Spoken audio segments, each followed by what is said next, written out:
ஸ்ரீ சுந்தரகாண்டம் 60ஆம் சர்க்கம். அங்கதன் பேச்சு. ஹனுமான் கூறியதை கேட்டதும் வாலியின் புதல்வனான அங்கதன் கூறினான், ஹனுமான் சென்று வந்தது பற்றிய எல்லா விவரங்களையும் உங்களுக்கு கூறிவிட்டார்.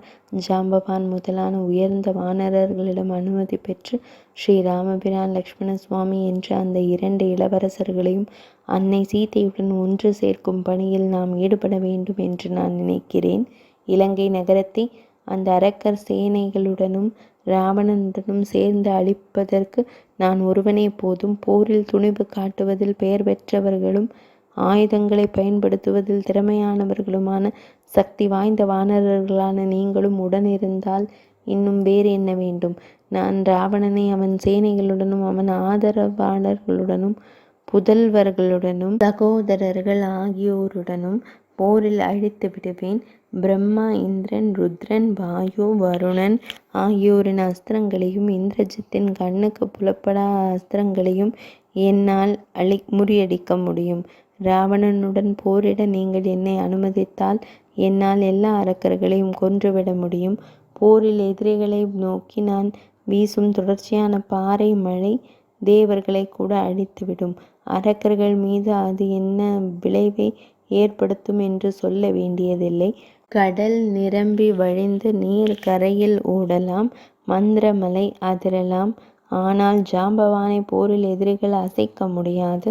முக்கியமான எல்லா அரக்க வீரர்களையும் அழிக்க வாயுவின் வீர புதல்வரான ஹனுமான் ஒருவரே போதும்.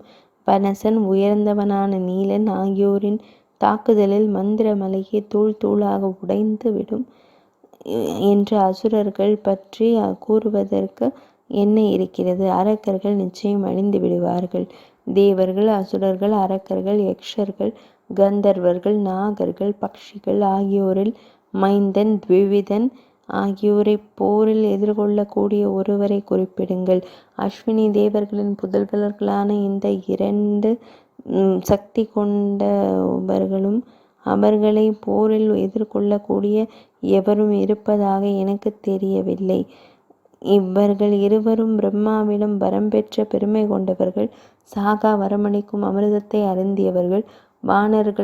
வானரர்களுக்குள் முன்னிலை வகிப்பவர்கள். முன்னொரு காலத்தில் எல்லா உலகங்களுக்கும் தந்தையான பிரம்மதேவர் அஸ்வினி தேவர்களுக்கு நன்மை செய்ய விரும்பி அவர்களுடைய புதல்வர்களை யாராலும் கொல்லப்பட மாட்டார்கள் என்ற அரிய வரத்தை அவர்களுக்கு அருளினார். இந்த வரத்தின் சக்தியின் காரணமாக இவர்கள் தேவர்களுடன் போரிட்டு அவர்களின் தலையிலிருந்து தங்களை விடுவித்து கொண்டு சாகா வரமளிக்கும் பானமான அமிர்தத்தை அருந்தினர்.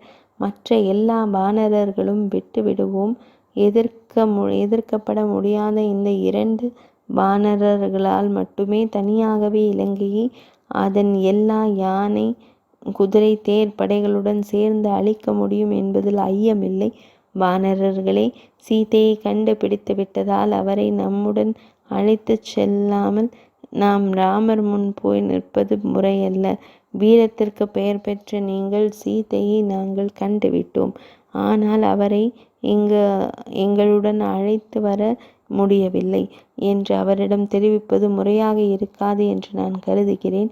உயர்ந்த வானரர்களே, எல்லா உலகங்களிலும் வசிக்கும் எல்லா தேவர்கள் மற்றும் அசுரர்களின் நம்மை போல் தாவிச் செல்லக்கூடியவர்கள் யாரும் இல்லை.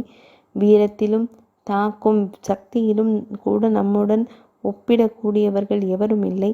அரக்கர்களின் தலைவர்கள் ஹனுமானால் இவ்வாறு கொல்லப்பட்ட பிறகு அன்னை சீதையை நம்முடன் அழைத்து கொண்டுதான் நாம் ராமபிரானிடம் செல்ல வேண்டும். இதைவிட பொருத்தமான செயல் வேறென்ன இருக்க முடியும்? எனவே இந்த தருணத்தில் நாம் செய்ய வேண்டியது இதைத்தான். விவேகத்திற்கும் சிறப்பாக முடிவெடுத்து செயல்படுவதற்கும் பெயர் பெற்ற வானரர்களின் தலைவரான ஜாம்பவான் அங்கதனின் இந்த பேச்சை கேட்டு மிகவும் மகிழ்ச்சி அடைந்தார். அப்போது ஒரு முக்கியமான ஆலோசனையை அவர் கூறினார், இளவரசே, நீங்கள் சொல்வது நம்மால் செய்ய இயலாததல்ல.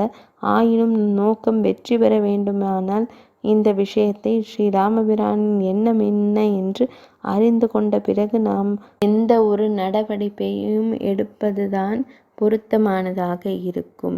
இவ்வாறு ஜாம்பவான் கூறினார். 60ஆம் சர்க்கம் நிறைவடைந்தது.